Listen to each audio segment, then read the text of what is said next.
Is there anything better in life than what you see on the screen here? Well, the answer to that question is yes. But there is an interesting correlation between chocolate, cattle, and gold. And we're going to talk about it in this video as we explore.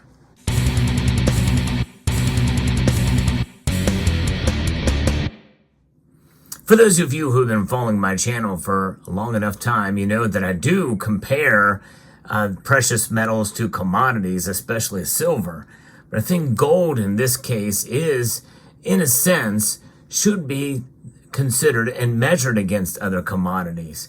The reason why I say that is because an analyst out there named Bob Coleman, who is the founder of Profits Plus Capital Management and Idaho Armored Vaults, has done an interview and has been posting some very interesting things over on his X Twitter page that I think have been very eye-opening.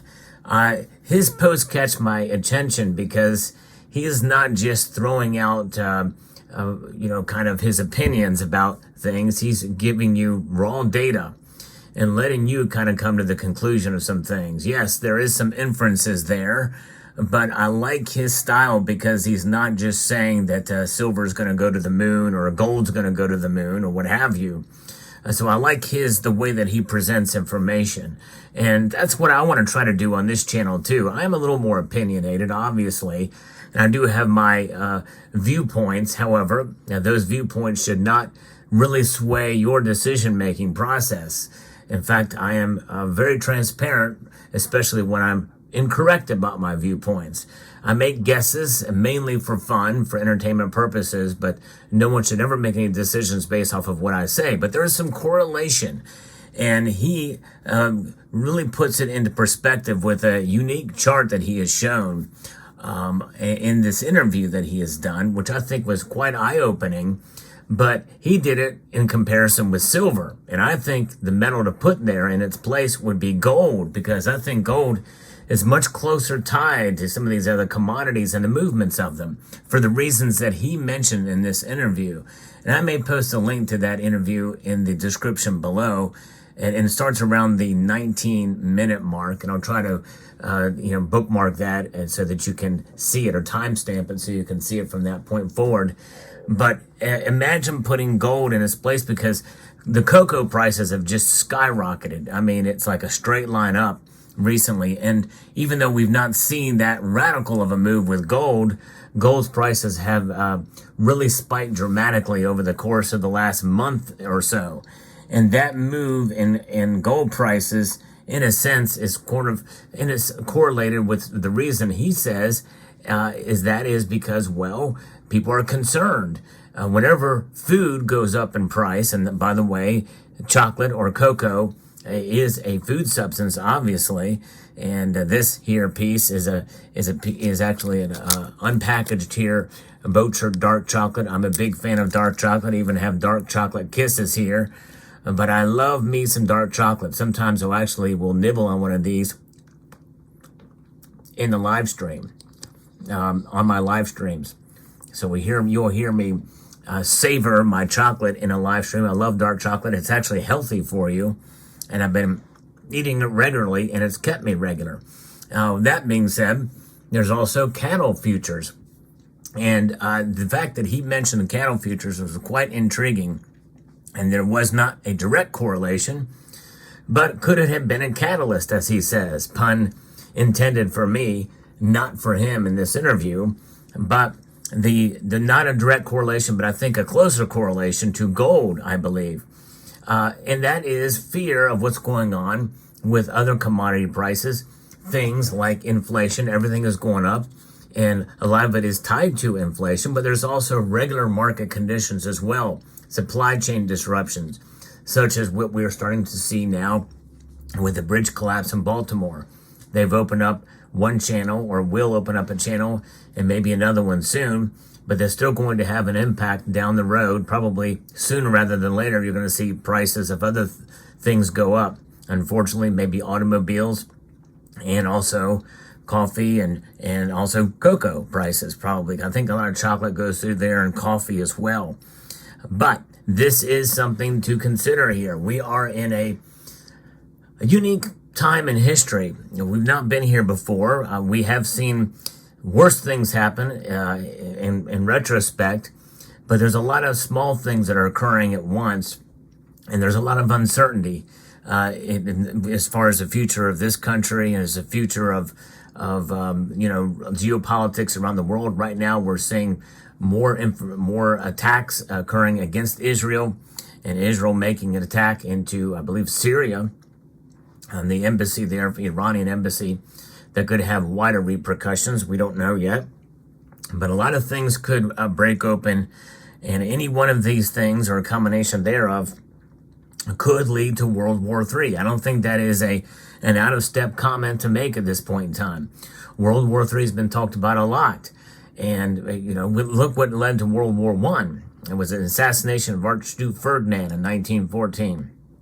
Obviously, World War II led with a relatively unopposed walk into Austria, and then from the Nazi Germany, and then Czechoslovakia, then Poland, and then it just expanded there.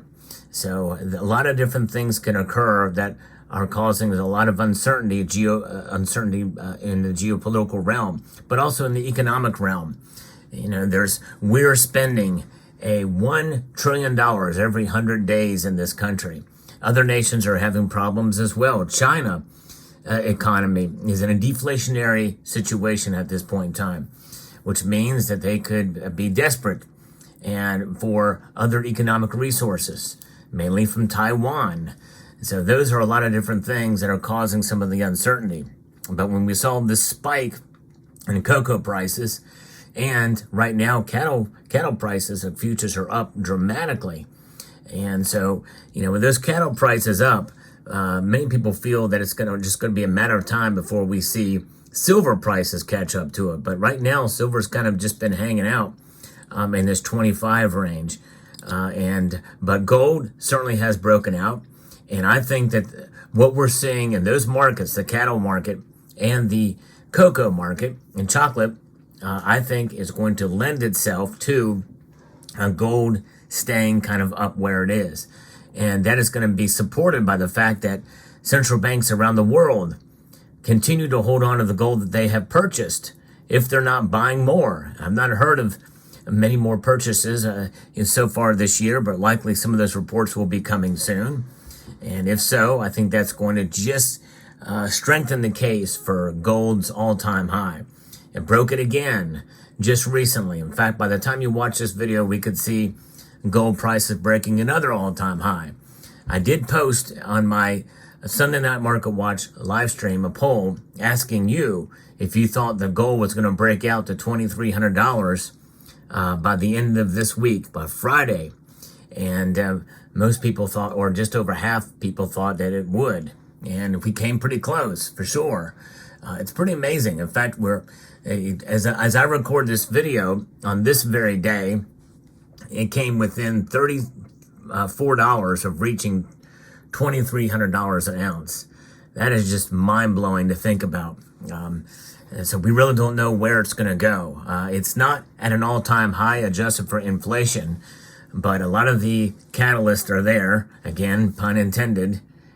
But I think that we're going to see an interesting time in the precious metal space. And I think sooner or later, it's going to have an effect on silver too, to the plus side. And many people will think it's about time. It's long overdue, no question about it. It's the only commodity that really has not performed as well as many of the other commodities have, given inflation and everything else that's going on around us.